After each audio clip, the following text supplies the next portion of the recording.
Have you ever wondered what it would be like to play something like Smash, but in the third dimension? With interactive environments, weapons, vehicles, and the ability to transform into a super version of your character? Well, let me introduce you to Power Stone. Power Stone is an arcade arena fighting game developed by Capcom and was released back in February of 1999. It later was ported onto the Dreamcast and had a release on the PSP in 2006. Throughout the vast amount of Capcom's back catalog of IPs, Power Stone is a bit of a forgotten gemstone. Oh, brother, this guy stinks! Unlike franchises such as Final Fight, Darkstalkers, Okami, Ghouls 'n Ghosts, it didn't receive the opportunity to show off what makes it so innovative and unique on modern platforms. Well, that's soon to no longer be the case with the upcoming Fighting Collection.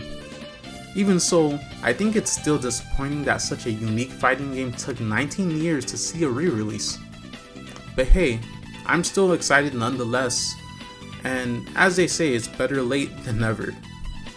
In this video, I'm going to go over what the first Power Stone did to make it a standout title in the genre, how the sequel chose to proceed off of the foundation, and why it's significant that we're finally getting a re-release from a classic franchise like this. So sit back, relax, and let's dive into what made Power Stone such a timeless classic. Jumping straight into it, let's talk about the visuals in 3D perspective.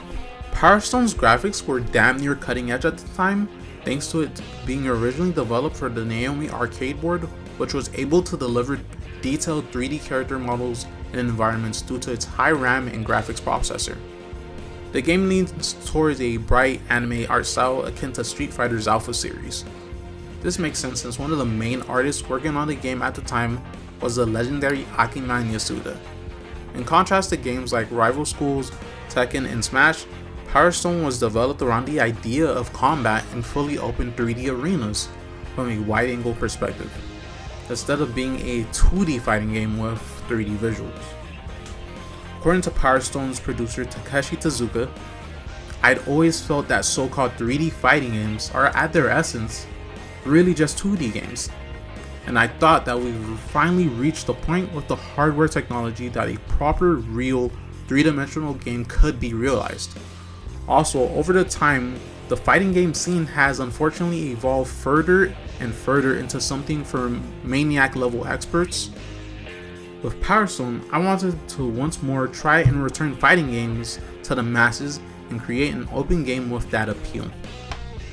This idea to create something that wouldn't just appeal to the veterans of the genre, but to the game being very unique in the sea of ubiquitous fighting games released in the late 90s. Diving deeper into what Tezuka said about returning fighting games to the masses, we can see how it also applied to making an accessible combat system that would appeal to a mainstream audience.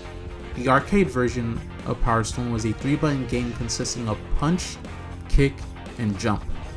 This control scheme naturally made the game less intimidating to try, especially compared to how most of Capcom's fighting games had 6 buttons. Power Stone also didn't have motion inputs. Instead, the super attacks for each character were done by combining one of the attack buttons with the jump button. With the console version's control scheme, they could map the supers and throw to their own respective button. When it comes to the cast, there are 10 playable characters, 2 of them being hidden bosses. They all vary in terms of speed, range, and combo ability. However, the variety comes from the transformations each character has access to. By collecting 3 gems, you'll automatically transform into a super version of your character with a different moveset and access to 2 power fusion attacks, aka your supers. These super forms do massive damage, have attacks with tracking, and allow for more juggles and combos. One thing to note is that only one character can be transformed at a time, and these super forms don't last very long. Another aspect of the gameplay that changes up the formula is that the arena itself hosts obstacles you can interact with, while also spawning different weapons for you to use, ranging from swords, guns, and bombs, similar to how items appear in Smash. Talking about these elements combined showcases how imaginative and distinct this game was even compared to modern fighting games, and how its user-friendliness made it a standout title. Additionally, the franchise didn't stop with a single entry. In the year 2000, they got a sequel. When making a sequel to any game, I think most developers can go in one of two directions. Option 1 is to refine what worked and continue to maintain the focus of the first game.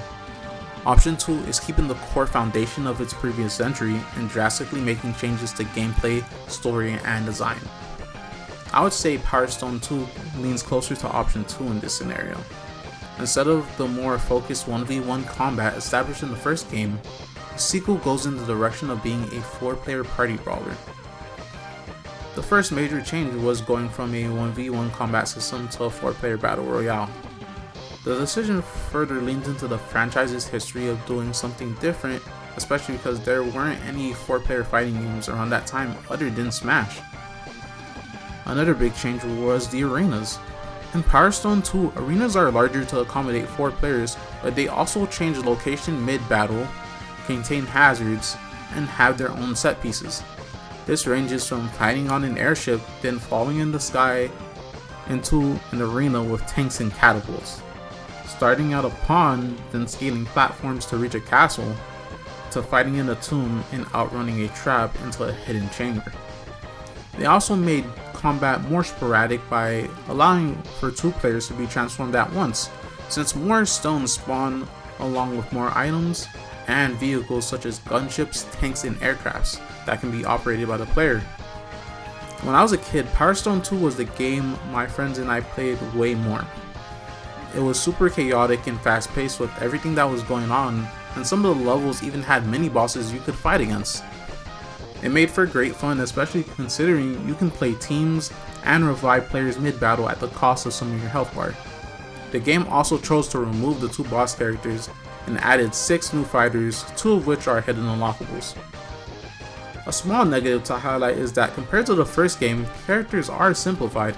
There is no longer a kick attack for the transformed characters, combo and juggle opportunities are pared down, and most of the cast's power fusions were altered to do less damage and be able to hit multiple opponents, which effectively removed some of the depth that came from the previous game.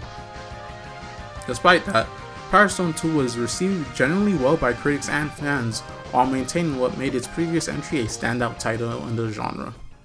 Now, at this point in the video, some of you might be wondering, if Power Stone was such a standout title, why is it just now seeing a re-release on modern platforms? The reason for this is the same as why games like Mark of the Wolves and Virtua Fighter are just now getting a sequel, and that's due to the state of the market and the industry at that time. In the late 90s and early 2000s, fighting games were a dime a dozen due to the breakout success of Street Fighter 2. And typically, when a game becomes a massive hit like GTA 3, Gears of War, and Fortnite, everyone tries to capitalize by copying whatever that title did. Capcom themselves had over 10 fighting game IPs duking it out for relevance in the 90s.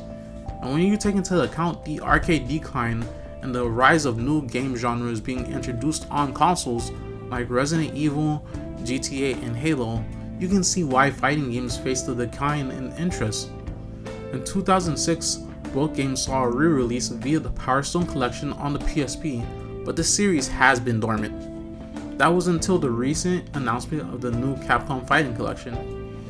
Power Stone is a franchise that deserves to return, especially due to how even now, there isn't anything that plays quite like it.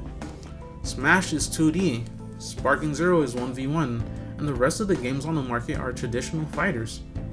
With how diverse the industry is now and us entering a new golden age of fighting games, I think this is a great opportunity to introduce this forgotten series to a modern audience.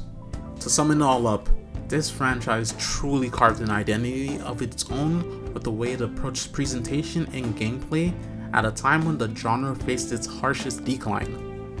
Unfortunately, because of that decline, and Capcom's focus on creating more titles like Devil May Cry and Resident Evil, it didn't get the marketing and attention it needed to thrive.